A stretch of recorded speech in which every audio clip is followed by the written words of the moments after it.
Nibyo, iyi foto ntawe utarayibajijeho. Iyi foto yakomeje kugenda icicikana ku mbuga nkoranyambaga, haba izo mu Rwanda, mu Burundi, Kenya ndetse n'ahandi. Ariko se koko iyi foto uwitekerezaho iki? Koko Yesu yaba agiye kubonekera u Rwanda? Yaba yarabonekeye u Rwanda? Yaba abonekeye isi? Yabonekeye Burundi? Yabonekeye Kenya? Njye nitwa Eric Rado.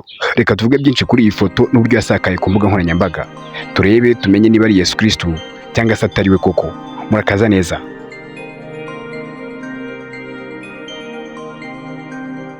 Amasitati y'abantu yari yuzuyeho iyi foto mu bihugu bitandukanye, by'umwihariko mu Burundi, mu Rwanda no muri Kenya. Abarundi ntago basibye kuvuga ko iyi foto ari iyabo, ko Yesu Kristo yabonekeye igihugu cy'u Burundi.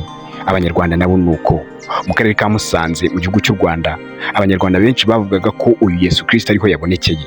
Uyu Yesu agaragara afashe ibiganza bye abirambuye rwose, ubona ko hari ubutumwa ari gutanga. Niko iyi foto yagaragaraga.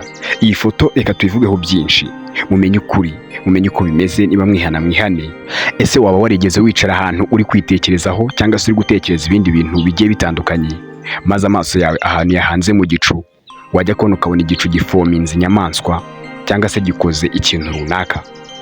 Ibyo byaba byarigeze bikubaho? Waba warigeze se ugenda nijoro uri kwigendera rwose wumva utuje, wagera ahantu ukabona ikintu imbere yawe, mu by'ukuri ugahita ubona ni ingwe cyangwa se n'ikindi gisimba giteye ubwoba cyane kandi atari cyo?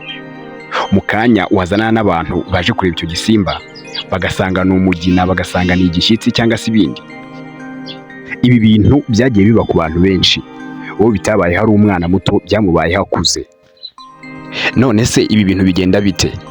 Akenshi rero iyo uri kugenda cyangwa se uri kwitekerezaho, icyo kintu ubonye imbere yawe gihita gikubitana n'imitekerereze yawe cyangwa se n'ibyo uri gutekereza.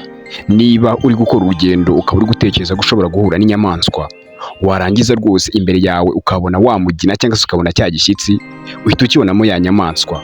Ibyo bigahita bituma ubona ari inyamaswa neza kandi atari yo. Niba wicariye rero utuje, biranashoboka ko igicu gishobora kwifomingamo ishusho y'ikintu, gishobora gukora ishusho y'ikintu kandi koko cya kintu ukabona nicyo. Ibyo bibaho mu buzima busanzwe, ariko ntabwo ariko byagenze kuri iriya foto.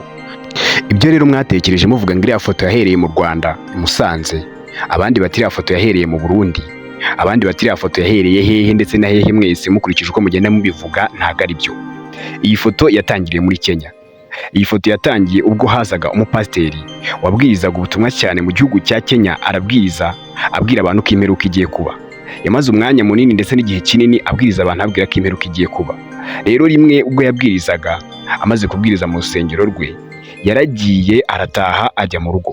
Ageze mu rugo yicaye kuri mudasobwa ye, amaze gufata mudasobwa afata ikintu twakita edit, afata ifoto arayeditinga rwose, ayigaragaza imeze kuriya, ubona ko Yesu yaje mu buryo bwo kugira ngo atambutse ubutumwa. Arangije iyo foto ayandika amagambo agira ati, dore Yesu yagarutse nk'uko nagiye mbivuga, noneho yigarukiye mu gihugu cya Kenya. Arangije iyo foto arayipostinga, ayishyira ku mbuga nkoranyambaga ze. Ushobora rero kwibaza uti, iyo foto none yamamaye ite? Yageze mu bihugu byacu ute? Yageze mu Rwanda ute? Uwo mugabo akimara kuyishyira ku mbuga nkoranyambaga ze, mu gihe kitarenze icyumweru, miliyoni 7 zari zimaze kureba iyo foto. Uko bayirebaga ni nako bagendaga bayisangizanya, bayihererekanya. Uko buri muntu yagendaga postinga iyo foto, niko yanandikagaho amagambo ye bwite. Baba Abarundi, baba Abanyarwanda bagenda basangizanya iyo foto gutyo, kandi buri wese ashyira amagambo ye bwite. Nuko Yesu yageze mu Rwanda, agera i Burundi, agera no mu bindi bihugu gutyo, cyangwa se mu turere nka Musanze ndetse n'ahandi.